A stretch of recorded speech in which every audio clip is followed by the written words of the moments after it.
We got a squad here, and we're going to talk about some women, very famous, very well decorated women in women's hockey getting executive roles and coaching roles. But what does that mean now that there is a brand new league? Is there any responsibility of that league to create a pipeline? We'll get into that on today's episode of the Women's Hockey Report. This is the Women's Hockey Report presented by Locked On NHL. Your weekly look at the world of women's hockey. From the PWHL to the international stage, it's the Women's Hockey Report on the Locked On Podcast Network. Your team every day. Welcome to another episode of the Women's Hockey Report, part of the Locked On NHL channel and the Locked On Podcast Network. We bring you conversations about women's hockey every Saturday. Erica L. Ayala, one of your co-hosts, Rachel Donner, on a little bit of a vacation with the family. So we are bringing back Ava Wood. Hey, thanks for joining us for the PWHL Seattle deep dive. And then a throwback. Anhelica Rodriguez in the house, of course, has worked with me over at the Ice Garden, Black Rosie Media, etc., etc. But we'll start with you, Angelica. Let the good folks know a little bit about your women's hockey journey in particular. Yeah, well, it's been a long time.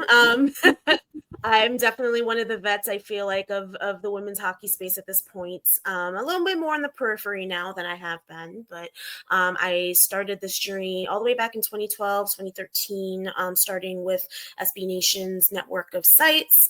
I did some NCAA and some CWHL reporting for Matchsticks and Gasoline and Hockey Wilderness, and then branched into the Ice Garden, which Erica and I have worked at together. I've been there for a very long time, and I've also done work with Black Rosie, helped co-host the Founding Four podcast with Erica, and I've just been covering pro women's hockey mostly. I did dabble in NCAA content the last couple seasons, but now I'm just kind of trying to find my path again. So it'll be interesting to see kind of where I land.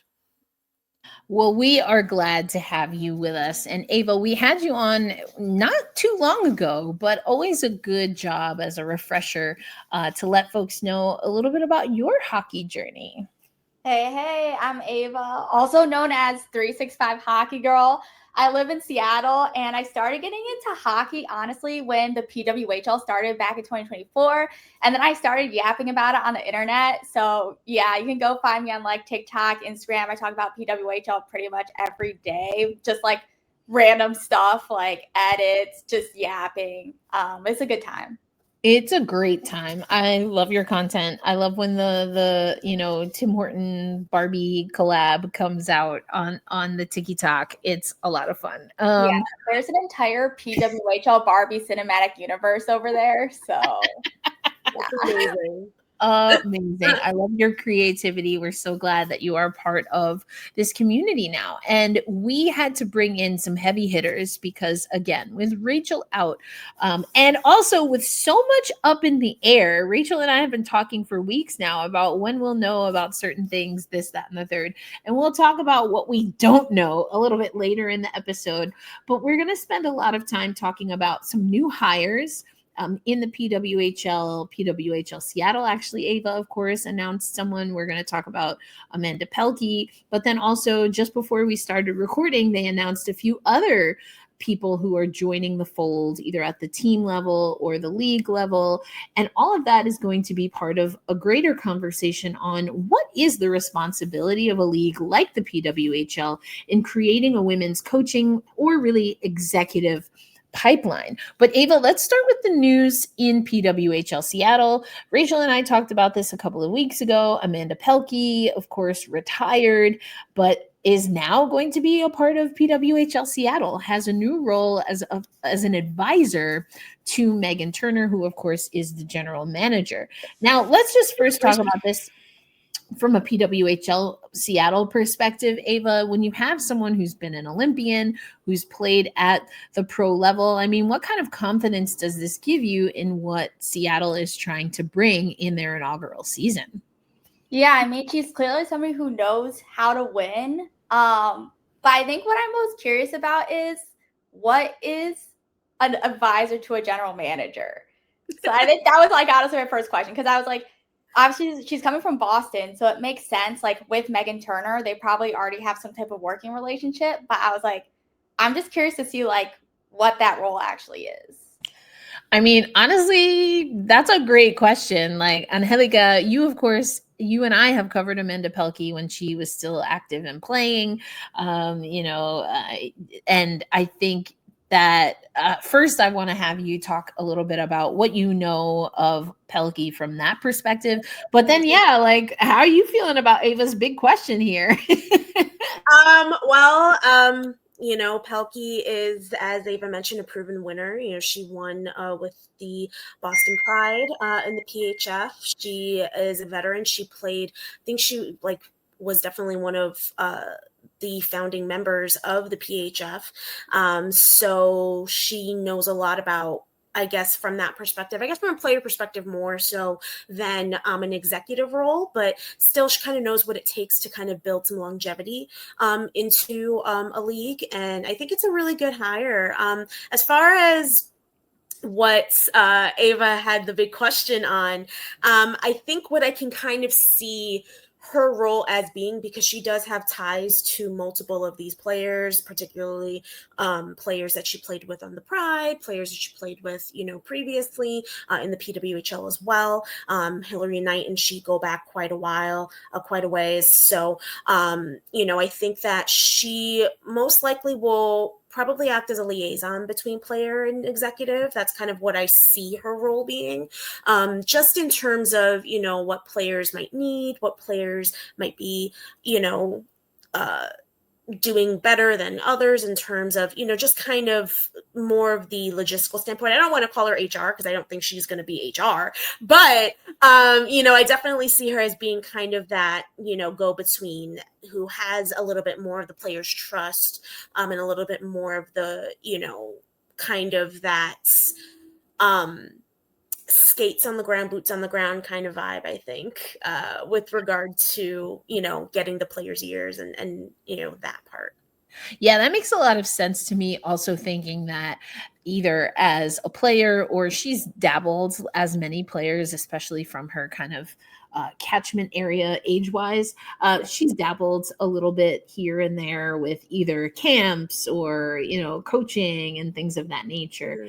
And so I think that advisor seems kind of like a catch-all, or maybe honestly, they just haven't figured it out yet what they want that to be. But I think another thing, Ava, to your point or your question, I don't think that Seattle, well, quite honestly, no team has really done a great job of announcing their scouts. I know that Jessica Campbell has worked with Ottawa in the past. I tried to get her to commit to a PWHL team, obviously leaning towards Seattle, but I think she's going to play more of Switzerland moving forward from here on in. But maybe it's an evolving role. I could see her expertise also at the international stage, again, either as a scout or with ties to USA Hockey. Someone that again can just help and specifically help Megan Turner when it comes to just being able to keep eyes on multiple things. I mean, let's not forget, Turner herself was an assistant GM, and that's what she did in Boston before getting this role in Seattle. Again, they use the term advisor, not assistant, so I think it's a little bit of it could be a little bit of a toss bag. And it is kind of a catch-all phrase. I think it's also one that they definitely have borrowed from men's sports. We hear it in the NHL quite frequently when it comes to former players. I want to say Eric Stahl has a similar role for the Buffalo Sabres in the NHL and stuff like that. So it's definitely a word that gets kind of tossed around. I think more in terms of if there's a player that an organization really enjoys having around and thinks will be a good fit within, building that team. I think that's kind of more what it's meant for. I can't say that, regarding Eric Stahl, but, who knows. Anyway, sorry, we're not talking about men's hockey today. So. Yeah. Anyway, but this brings me to, some other things that we heard throughout the league. Well, so in addition to Amanda Pelkey, we also saw that the PWHL announced some executives more so at the league level, although some of these names have come from specific teams. I think of Joe Anderson, who helped us a lot on the PR side when it came to the Minnesota team, is going to be in a new role. But the name that stood out to me, Anhelica, is Kim St. Pierre, because this is yet another Hall of Famer already in the Hockey Hall, as part of course, that ever growing. I think now it's at least two tables of women that have been inducted. And this is going to lead into our next conversation. But when you see, Angelica, a league finding ways to engage women who were pioneers, absolute icons in the sport, what does that signal? And are there any concerns that you have about maybe just going, I don't want to say just, but maybe looking at the name before the actual ability to impact at the league or team level? Yeah, I mean, there's always going to be that. There's always going to be that question, right? Regardless of whether the name is a Hall of Famer, or whether it's just somebody they plucked from off the block. I mean, we'll get into that a little bit more with Boston. But I think that it's a net positive, really. I feel like the Victoire in general, which, I mean, I guess for clarity's sake, we should mention, the changes are Kim St. Pierre is taking over on the business operations side for Montreal as the person who was originally in that role, who was Marie-Christine Boucher, moves up to the league level for to become senior director of business operations there, alongside another person, Erin Lee, who they described as a seasoned sports veteran. So I can only imagine then that means that she just has worked in sports for a while. But, I think when it comes to that, like, obviously there's going to be a little bit of a shine to the name, some recognition. I think that, from the fan perspective, for, the casual fan or the fan who's just coming in, it might not make too much of a difference. But for the fan who has been through all iterations of women's hockey, who has watched Olympics, every 4 years when they're playing, for somebody who kind of knows their women's hockey history, I think it'll kind of lend a little bit more gravitas, a little more, I hate to say it, but legitimacy to what the team is doing and to what the organization is doing. And as I mentioned, I think the Victoire have done a really good job. They've also brought in, obviously, Danielle Sauvageau, who is their GM. And I believe Caroline Willette just joined their coaching staff as well, if I'm not mistaken. So, which is huge for them. I'm just waiting for Julie Chu to join her. Honestly, that would be just like the most beautiful thing ever. But the seniors are going to be like, no, she didn't. Oh, no, she didn't try to take our coach. I know, but but yeah, I think that it just kind of speaks to what our broader conversation is going to be about, providing these former players with an opportunity to continue their work in hockey, and to build a pipeline for down the line. And let's not forget, a lot of these women, it's different from men's sports, where I feel like a lot of it is kind of the old boys network and it's like who I'm not saying that doesn't go down in women's hockey or women's sports in general, but at the same time, I feel like a lot of these women are also very, very qualified. And they've literally, for the PWHL, for you to be drafted, you have to have a college degree, first of all.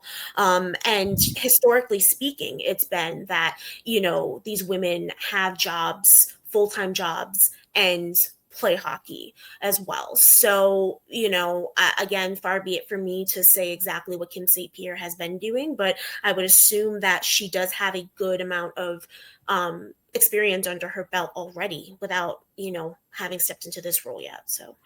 Yeah. And like you said, there are a lot of women that are likely qualified, but the pipeline doesn't really exist in women's hockey, and it's taken a while, even across women's sports, to make that happen. And we see that there are still challenges for women, or, people who are quote unquote underrepresented or quote unquote diverse candidates to cut through when it comes to working in sports. So that's going to be our next conversation. What is the responsibility of the PWHL when it comes to creating a pipeline? We will get to that on today's episode of the Women's Hockey Report. This episode of the Women's Hockey Report brought to you by our friends over at FanDuel. And we know that the NFL season is finally here, and FanDuel is making sure you're ready for kickoff with a can't-miss offer. Right now, new customers can bet just $5, and if your first bet wins, you'll get $300 in bonus bets to use across the app. Now, you can use that for player props. You can use that for same-game parlay. I personally love to talk about futures bets when it comes to the Locked On Kraken show. But either way, it's all in service of all of you fun-loving football fans just having a little more energy for your Sundays. So, are you ready to play? If so, we want you to head over to FanDuel.com and download that app. And remember that your first $5 bet, if you win, could get you $300 in bonus bets. We are back here for the Women's Hockey Report. Erica L. Ayala, joined by Ava Wood and Anhelica Rodriguez. And so we talked about some of the names, specifically women who are very well decorated, very well known in women's hockey, getting roles in the PWHL. Now, first, I'm going to come to you, Ava, because you've talked about how hockey, specifically women's hockey, is relatively new to you. What's your perception about where things stand with players, former players being able to get roles? Is it something that you think about? Do you wish it would be promoted more for those who are former players? Like, what are the vibes from a newer hockey fan? Yeah, so when I first started watching, I remember it was like a 50-50 split. So there were 6 teams. 3 of the head coaches were women. 3 of the head coaches were men. And then obviously when Seattle got a team, I was excited to see who our coach would be. And we did hire a man, and I was like, okay, that's fine. But I think the main difference between like women's sports and men's sports is that, like, okay, like let's say you're a male athlete, after you're done playing, it's like you already have all of these savings. So you don't really need like another job after you retire. So I think when I'm looking at the women's side, I'm like, okay, like we have all of these players that have this good experience. Like if they want to continue being involved in the sport, like how can we keep them in the sport? And I also think I was surprised once I looked more into like who the assistant coaches were, to know that we actually do have a good number of women that are assistant coaches. So that was kind of pleasantly surprising. But I think like regardless of whether women coaches are hired, I think part of the conversation that gets missed sometimes is like, okay, let's say we do hire like a woman coach, like what are we doing to make sure that she can actually succeed? So like, let's say we hire like an assistant woman coach. How are we ensuring that she can get the promotion to head coach? Or let's say we hire a woman as a head coach. How are we ensuring that she's not going to get fired after 1 season or something like that? I mean, yeah, those are like the big questions. As someone who covers the WNBA also, I mean, that's what we're seeing. We're seeing that there was this reckoning, and I, among other people, wrote about this in 2020, actually, when the New York Liberty were looking to hire a coach, and they hired a man that had been working under Cheryl Reeve, who's an excellent, phenomenal women's basketball coach. However, he was only with her staff for, I think, about maybe 3-4 seasons before getting a head coaching role in the WNBA in New York at that. And it brought up a lot of questions, including the fact that in the WNBA, at least, and, soccer has its own version of this, but it was very difficult at times for women to get even the exposure, let alone experience, let alone actual coaching experience. So Kara Lawson, who's now the Duke women's basketball coach, and also was just tapped as the USA basketball head coach for Team USA and will be the coach for the next Olympics, the World Cup, etc. She played for the Sacramento Monarchs. RIP, they don't exist anymore, but maybe with expansion, they'll come back. but she played for the Monarchs, and they shared some facilities with the Sacramento Kings. And she is notorious for stating what was reality at that time, that as someone who played for the Monarchs and was sharing facilities, the Kings would not let her into practices. They did not want her there. They would not let her observe. And she's like, listen, I'm just trying to learn. Coaching is something that I want to seriously get into. Flash forward, then we have a Christy Tolliver where the Washington Wizards did let her in the door, but then it affected her money because the Wizards and the Mystics, the team that she was playing for at the time, have the same ownership. And it was considered, a competitive advantage that the organization was able to pay her from the NBA, from their NBA pot. And they saw it as a competitive advantage. I mean, Angelica, when you hear these things, again, talking about the WNBA, but we see what appears to be at times a lack of women coaches, is there something that can be implemented or that should be implemented? Programs. I mean, we know we have the NHL has some coaching programs, and they often invite women to participate. But what about women coming back to women's hockey? Are there things you'd like to see from that perspective? I think that a lot of, and this is kind of an overarching theme with PWHL. I feel like a lot of the time the PWHL looks a little bit more to the NCAA in a way. When it comes to development. We're seeing, coaches step back, even GMs step back from, pro women's hockey to come back to the NCAA. I don't know, again, everybody has a multitude of reasons for why they want to do that. But I think that ultimately it really comes down to just building this, if the PWHL is establishing itself as the one true professional women's hockey league, then it needs to put the money that it's earning toward developmental leagues, toward developmental programs for coaches, toward mentorship programs for coaches. That's all stuff that I'd love to see. I think that, and I can only ever really speak for hockey. I mean, like we said, it's kind of a good old boys club. You know somebody, and it doesn't. And I think that too. I want to kind of make this clear. I feel like when it comes to women being in these roles, we are always expected to outpace the men, so to speak. We have to have the qualifications. We have to have the credentials. We have to have this whole long resume before we even walk in the door, especially in men's hockey.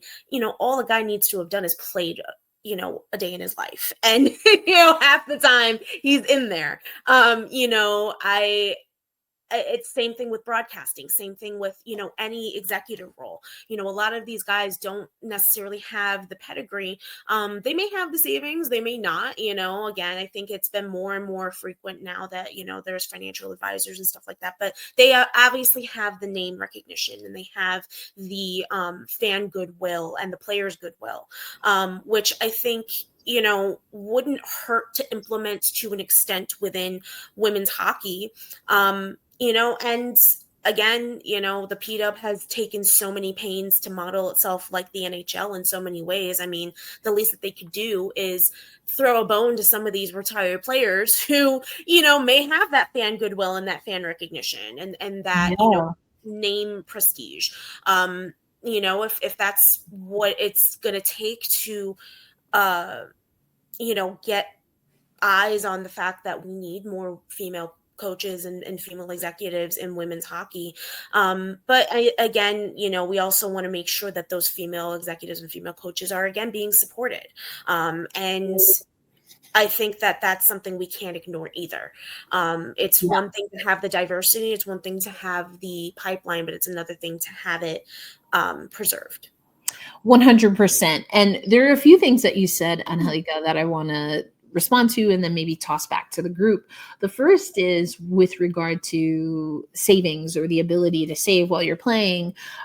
I just want to bring in women's soccer because one of the things, I mean, Heather O'Reilly has talked about this, but one of the things that former women's soccer players at the international level, World Cup winners, gold medalists say is that they pay out of pocket.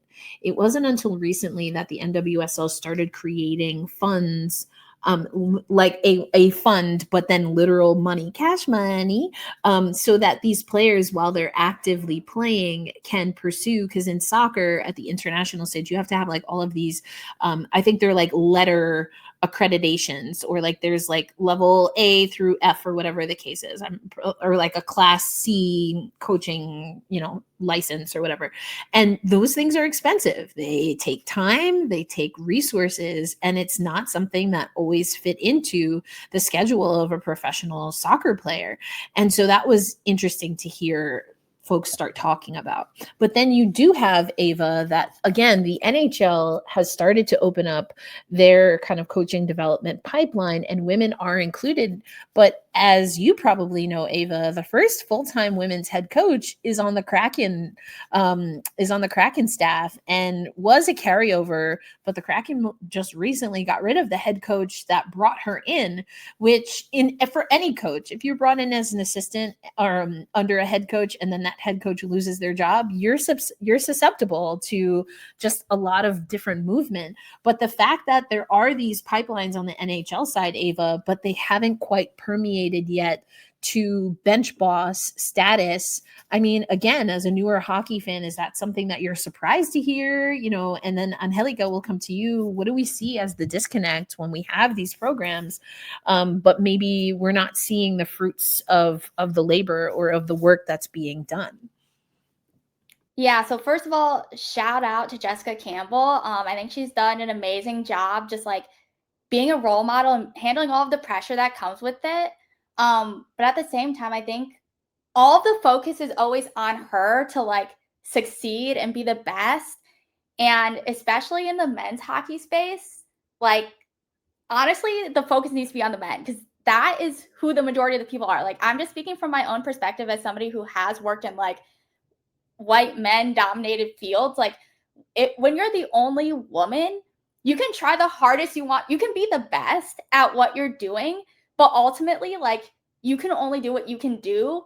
A lot of the headwinds that you're facing are due to the people you're working with maybe not respecting you or not understanding you. So like ultimately, like, again, huge kudos to Jessica Campbell. But like, when I say, oh, we need to support women, I'm not just talking about like supporting that one woman. It's like, how are you like working with the other men in the organization to make sure that you're actually creating an environment where she can succeed? So I'm not quite sure what that looks like whether that's training, whether that's like workshops, whether that's just like having frank conversations about like any biases that folks might have. But I think, yeah, like we need to focus on the women. We also need to focus on the men too. Girl. We got our first girl of the episode. When we come back, Angelica, I actually want to have you lead us off, because I think what Ava is saying is interesting. Again, there are some resources that exist on the NHL side. And is this a matter of the pipeline not working, or the pipeline only starting a handful of years ago, and that it's just going to take some time? So I want us to think about that, because we try to be like, we definitely have our spicy hot hockey takes, and we like to root it in facts, and not just be bashers here. So let's dissect that a little bit as we close out today's episode of the Women's Hockey Report.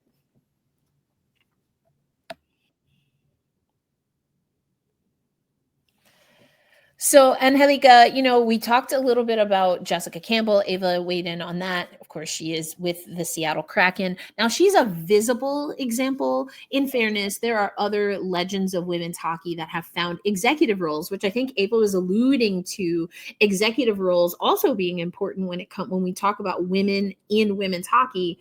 Having executives in those roles is part of that as well. But you have people like, Carolyn Pilch, who's come from the women's hockey side, and I think is still right with the Chicago organization, has been there for a few years.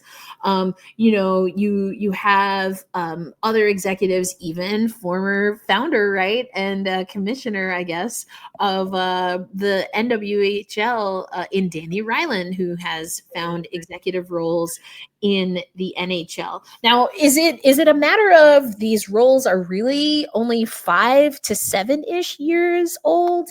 Is it that some of these women, I mean, if you think about Haley Wickenheiser, that they are not necessarily always visible roles? Is it just that Jessica Campbell came at the right time where the interest in women's hockey was up, and you come to this expansion organization that's really trying to do things well? Like, what is the crux? Is it a little bit of all of those things, Angelica? Like, what's your take on why we're not seeing a little more of this rise to the top? Honestly, I think that, I mean, it is a little bit of everything, but I think that ultimately it comes down to women and people in underrepresented categories being kind of added in as an afterthought. Especially when it comes to these developmental programs, these pipelines that the NHL has built in terms of developing coaches and developing executives. I mean, yeah, sure, there are women that are involved, but, it's kind of, again, what we said, are these women actually being supported? Are these women actually being able to proceed in a world, in a very male-dominated sport, and especially within the NHL? I mean, and I think that is the issue that you run into when you want to tie yourself so closely to a men's league as a women's professional league. You're going to have the NHL come first every single time. So these women are being absorbed into roles within NHL teams, which is fantastic. And I think it should be, there should definitely be more. But I also think that, it comes down to the PWHL has a really fantastic opportunity to do things differently. And I don't see them really capitalizing on that. We're going into year 3.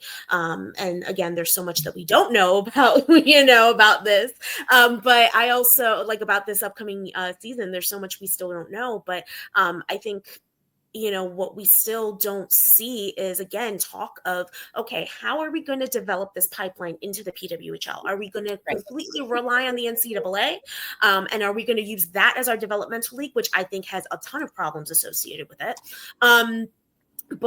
Or are we going to actually implement our own programs, our own framework for what we want our coaches to look like and how we want them to perform, what we expect. I think that, again, the PWHL should be looking at that rather than leaning on the NHL for more of this.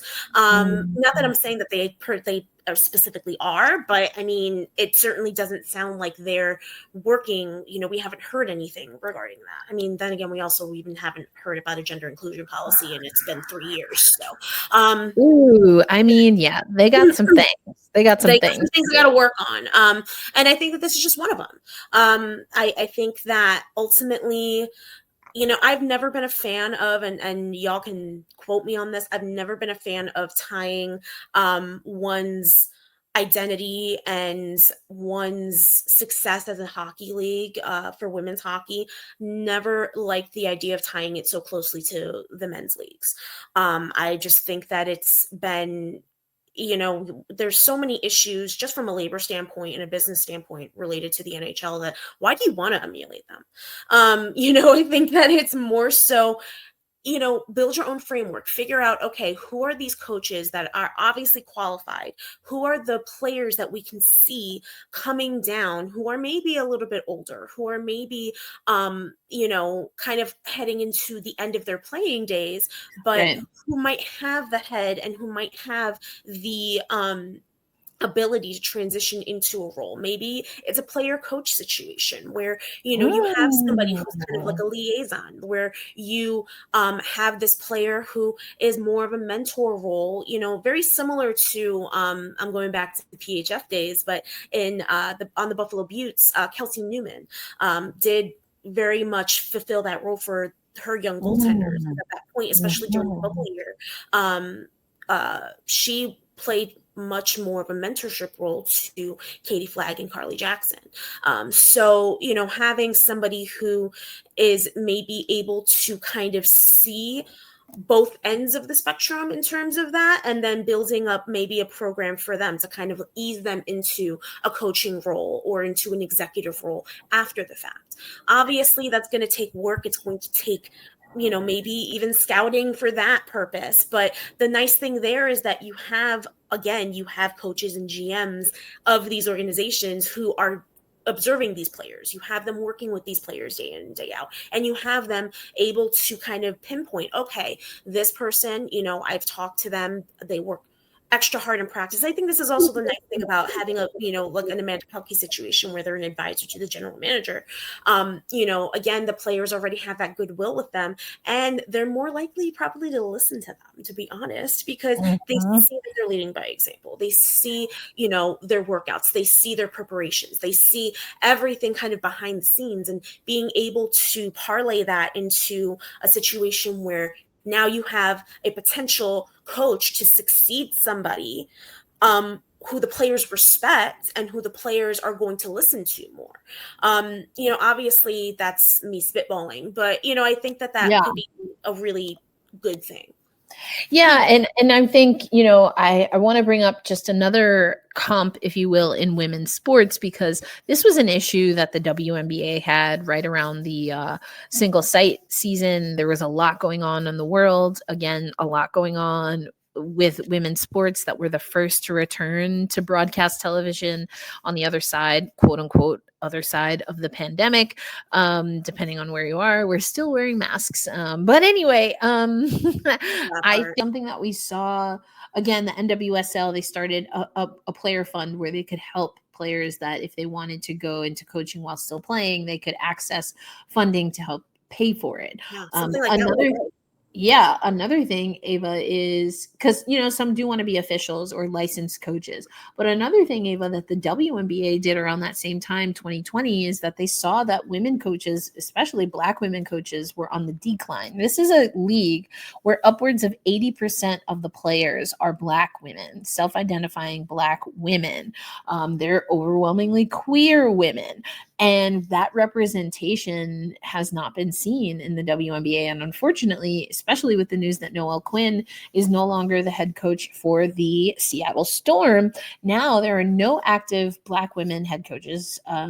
And we're seeing that former coaches, the pipeline is starting to dwindle as more money comes into the WNBA, and the WNBA once again reverts to being very symbiotic with the MNBA, because no matter what Adam Silver says, there has always been a direct relationship, and the NBA owns 60%, upwards of 60% of the W. I digress. If you want to hear me talk about that, head over to Black Rosie Media because I have strong thoughts. But Ava, my very long-winded way of saying this to you is, are you surprised to hear that women's hockey leagues to date haven't really had something like that, where they encourage teams to bring on former players as coaches, and then give teams that do that an extra coaching seat? So in the WNBA, traditionally you get 3 coaching spots, but if one of your coaches, just one of your coaches, head coach, assistant, whatever, is a former player, then you get a 4th coaching spot. I mean, to me, that seems like an incentive that works. I know the Rooney Rule has come under scrutiny for being quote unquote affirmative action. But for me, it seems like, let's reward organizations that can find the talent that they need to execute what they want on the ice, and that comes from a player pool. To me, Ava, that seems like a way to start creating your own women's hockey pipeline. Yeah, no, I love it. And honestly, it seems like there might almost be kind of an implicit kind of version of that, because I have noticed that they have been hiring, previous players, but I think, like, why not add that in? Why not think outside of the box, like you mentioned, Anhelica? Yeah, honestly, I'm not gonna lie. Honestly, when you told me about the Rooney Rule, the first thing I thought of was like para hockey, right? Because they always had that rule on like the men's para ice hockey teams, like where you can add in a woman player and then it's your extra roster spot. So I just found that funny. So it's like, yeah, I mean, like, why not do that? Yeah. And Angelica, again, I like what Ava is saying, because it does seem like we're seeing more of these names pop up in a more populated way. Is it because there is truly one league now? Maybe that has something to do with it. I also think some of the women that have come before and been successful in women's hockey and have gone out and branched out other places, it helps make a case for bringing more women in. But, what are your thoughts? Is it okay that it's happening organically? Would you like to see something on the books? I mean, again, if we wait for things to happen organically, unfortunately, especially considering the overall climate of the world, I mean, we can't ignore the fact that sports are a microcosm of the greater society that we live in. And we are seeing such a big push back to conservative mores. And so the longer that we wait for things to happen organically, I fear the less progress we're actually going to make. So, people will call it affirmative action. I really don't care, because at the end of the day, affirmative action has always existed in some form. Again, it's just like a white guy in hockey bringing his son into the fold. It's just like Nepo babies being all over the league. It's just like, people without a smidgen of broadcasting experience being hired to be an NBA analyst or NFL analyst or anything. Yeah. And you say it's just like, but at its bare bones, like least effective way of utilizing it, it's like that. At its best, it's offering positions that, because of what you're talking about, were not accessible to people who didn't have a father, grandfather, great grandfather who came over, or even if they had a mother who was an Olympian, apparently that didn't matter either. But I think that, again, it's not just like that. I worry about the corner of the internet that will hear that and weaponize it.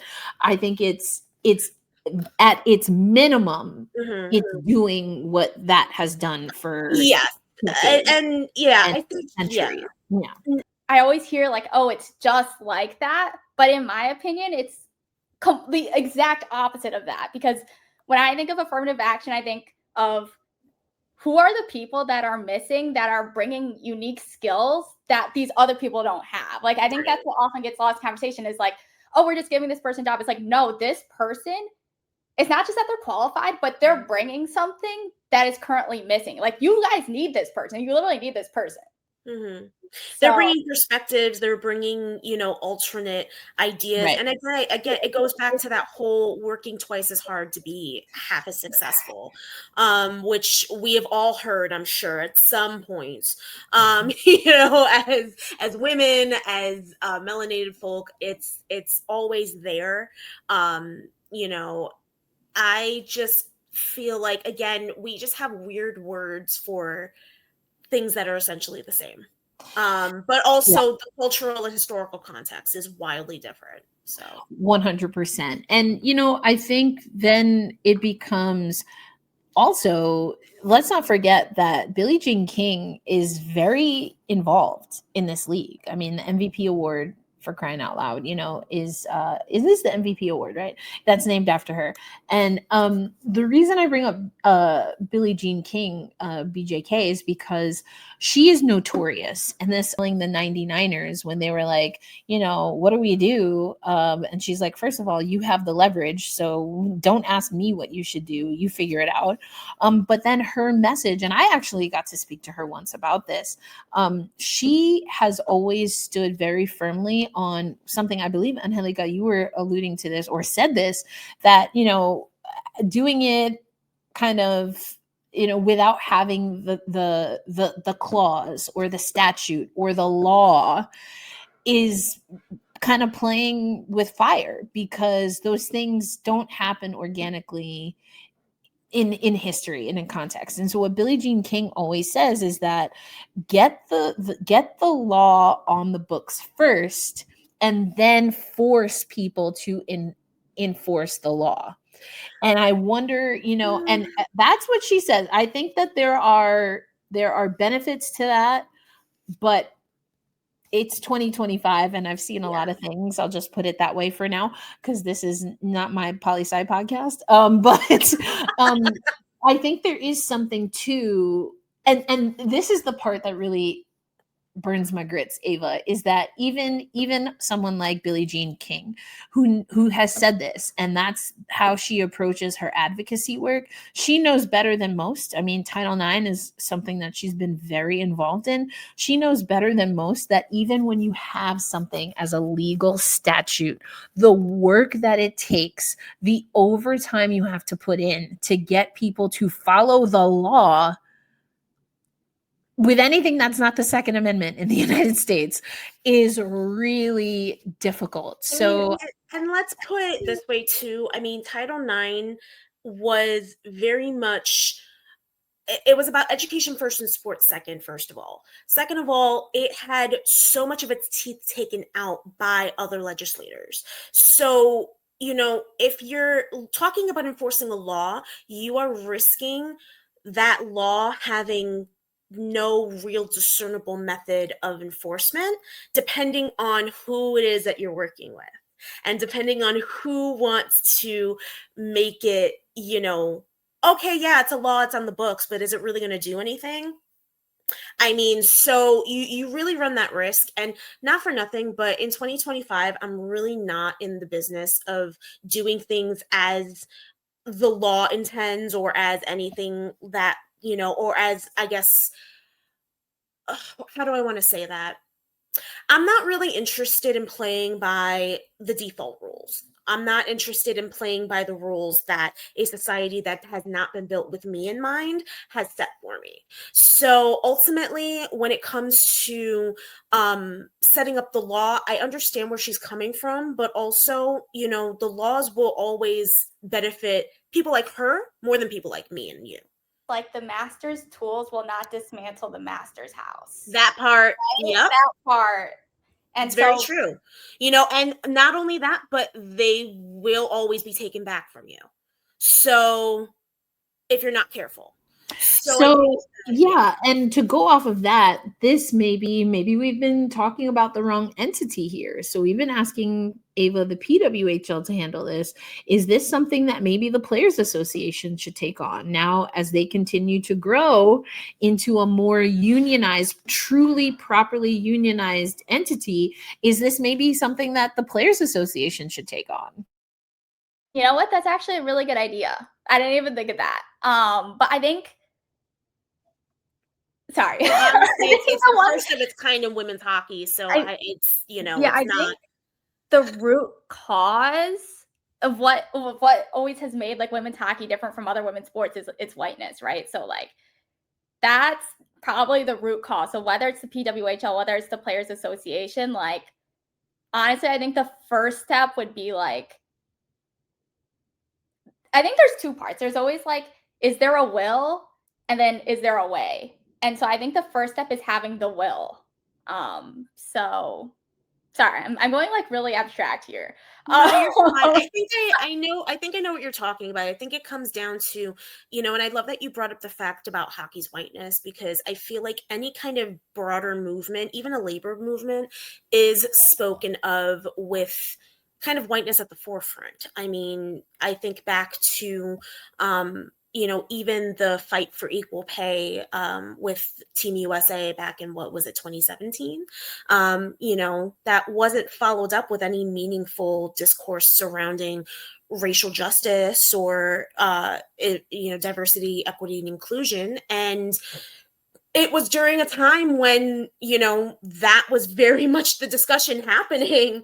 I mean, the discussion always happened, but especially in the late 2010s, we had, the advent of Black Lives Matter and of all of these social movements. And, women's hockey and by and large is probably the most apolitical sport, and I feel like that's by design, again, because of its whiteness. So obviously, I mean, and I have very complicated feelings about Billie Jean King anyway, but, I think it makes a lot of sense that she would want things to be put into place that way. Just saying. Sorry. I also just figured out how to articulate what I was saying earlier, because it might not make sense, but where I'm coming from is I think that if you're a white woman, you're always going to approach things of, how can I do this from a white man's perspective? Whereas if you're have some other type of background, you're going to be more predisposed to think, oh, I understand that I don't want to do it this way. How can I think outside of the box? So I think that's what gets lost sometimes. Yeah, and that's where your comment about hockey, including women's hockey's whiteness, sometimes stunts these conversations because the innovation doesn't exist within the pool, within the community.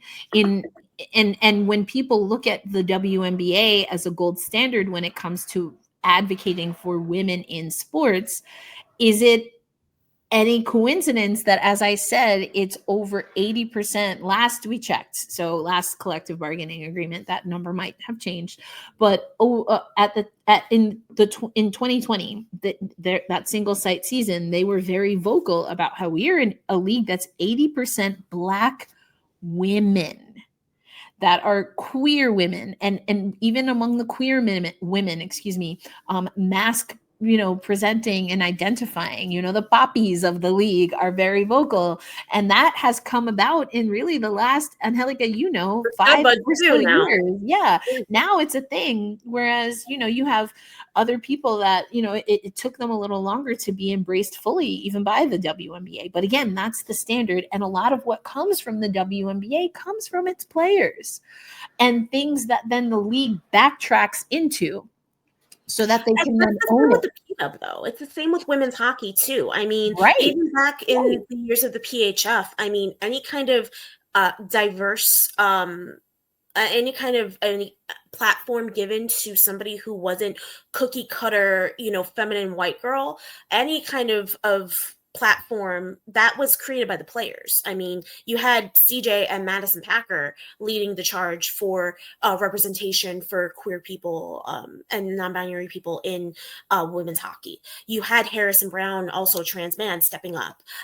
You had players leading that charge. So I think that it makes a lot of sense that we would look to the Players Association to lead that now. But again, we have talked about the Players Association for the PWHL, or at least not so much the PA as it exists now, but the first iteration of the PWHPA being very much about, I want ours and I want what I feel like I'm due.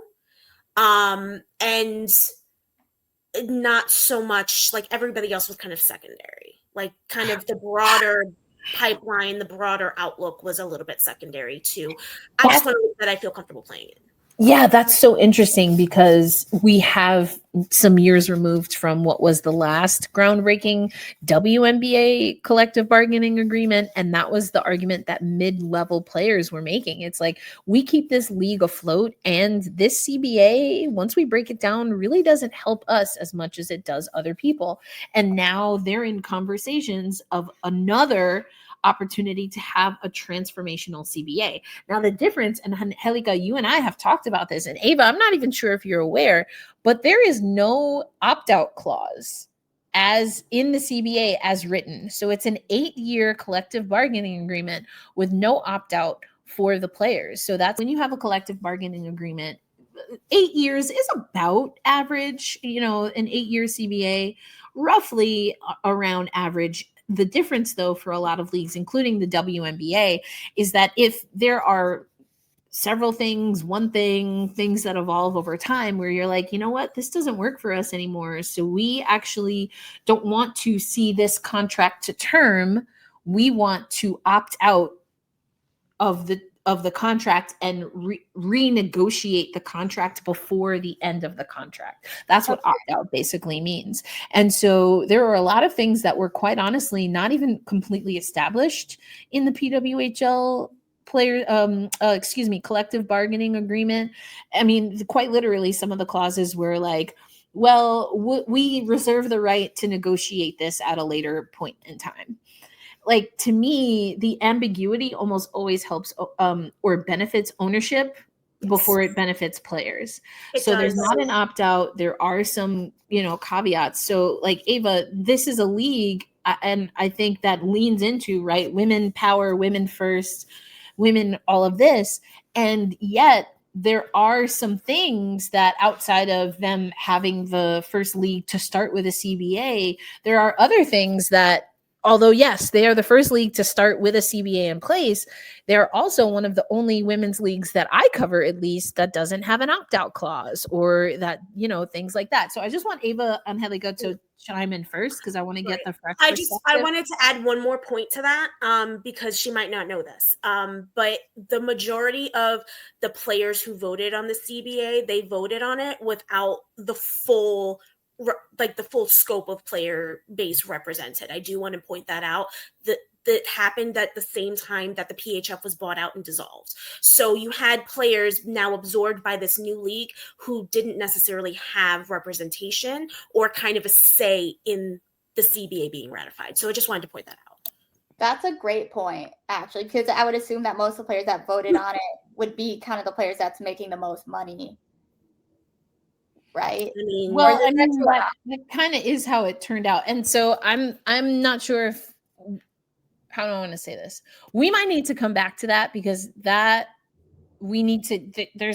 are a few more nuances that I think are worth pointing out that we're just not going to be able to get into, unfortunately, because we only have a show once a week, everyone. Yeah. No, these are great questions and things that we want to do. And that's why we keep saying that the more that y'all comment, the more that y'all engage with us, the better case we can make to grow this show, because these are fundamentally and foundationally important points. And I just know that we're not going to be able to get into, because like Ava said, Anhelica, that is a great point. And there's more that needs to be specified because it can be confusing for people. Yeah, I'm sorry to complicate things. I just wanted to it's a good point because it's a good point. And we're going to have to put it in the parking lot, listeners and viewers, and come back to it.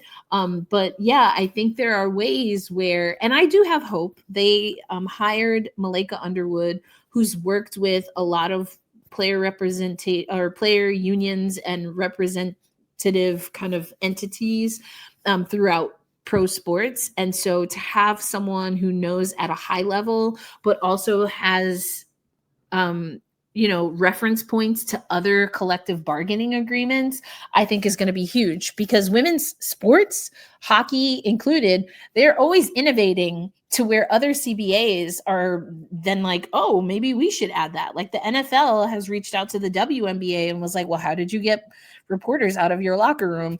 To which hockey is like, that's weird because we never have reporters in our locker room. Women's hockey, not men's hockey. Although we really do. And I'm realizing that there's such an opportunity to anchor, Angelica, some of what we're talking about in history. I love bringing women's hockey history into the fold. But Ava, I love your perspective too, because I think it is important to know how new fans are engaging and what you see and what you don't see, or what you know and what you don't know about the PWHL, but also everything that came before it. And that in and of itself is like a 1 hour special. Why do we not know certain things about women's hockey, even though there's a women's hockey league? Archival, please. Oh my gosh, I know. There's so much history. There's so much to unpack. I think it is getting better. Like in the Pelkey announcement, they did list her full credentials. So progress. But I forgot to do this at the start of the third segment. So let's do it now. We'll go around the horn again. Ava, I know you mentioned it at the top of the show, but let folks know how they can engage with you and your women's hockey loving content.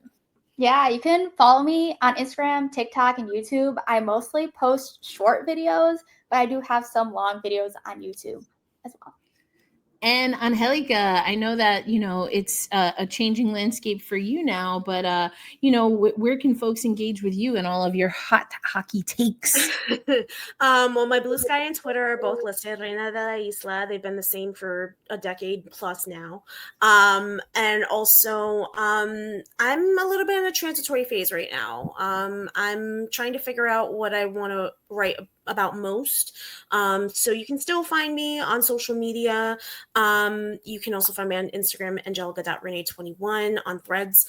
But that's a little bit more personal. But I'm hoping to I'm hoping to come up with something soon down the pipeline, either for TIG or for Black Rosie. I needed some time away from the sport, I think, a little bit, but now that it's coming back, I definitely want to jump back in. So TBD on that.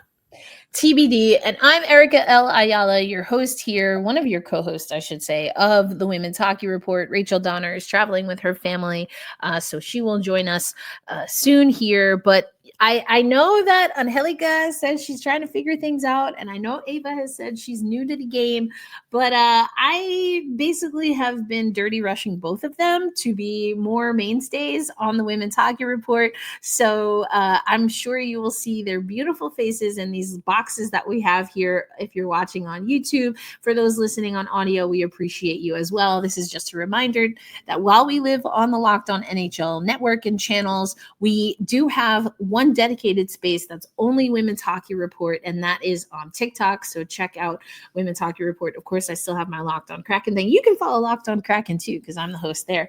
But follow the Women's Hockey Report. It's women's_hockey_report. But for Anhelica Rodriguez and Ava Wood, my name, Erica L. Ayala, and you have been listening to the Women's Hockey Report.